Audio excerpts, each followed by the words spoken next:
साथियों नमस्कार। अध्याय 7 के भाग 7 में आज हम जानेंगे कि गुप्त सम्राट अपने शासन को मजबूत करने के लिए कैसी रणनीति अपनाते थे। उस काल के सिक्कों और अभिलेखों से पता चलता है कि गुप्त राजा, राजन या महाराज जैसी साधारण उपाधियां नहीं, बल्कि महाराजाधिराज, सम्राट और चक्रवर्ती जैसी भव्य और विशाल उपाधियां धारण करते थे, जो उनके सर्वोच्च अधिकार को दर्शाती थी। कौटिल्य के सप्तांग सिद्धांत के अनुसार राजाओं को शक्तिशाली मित्र या गठबंधन बनाने की सलाह दी जाती थी। गुप्त शासकों ने भी साम्राज्य विस्तार के लिए युद्ध के साथ साथ वैवाहिक संबंधों का बहुत समझदारी से उपयोग किया।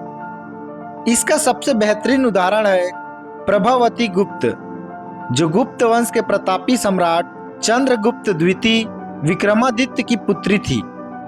उनका विवाह दक्षिण के शक्तिशाली वाकाटक राजवंश के राजकुमार से हुआ था, लेकिन नियति को कुछ और ही मंजूर था। विवाह के कुछ समय बाद ही राजकुमार की आकस्मिक मृत्यु हो गई।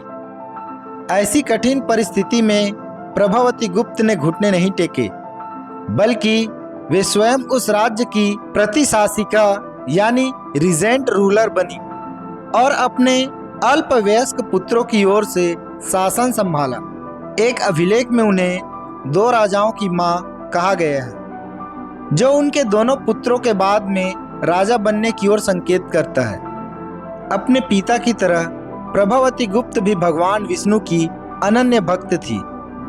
उन्होंने अपने शासन काल में भगवान विष्णु और उनके अवतारों को समर्पित 7 भव्य मंदिरों का निर्माण कराया।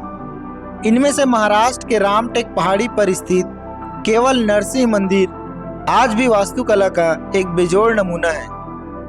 इतिहासकारों का मानना है कि यह मंदिर प्रभावती गुप्त ने अपनी माता की स्मृति में बनवाया था।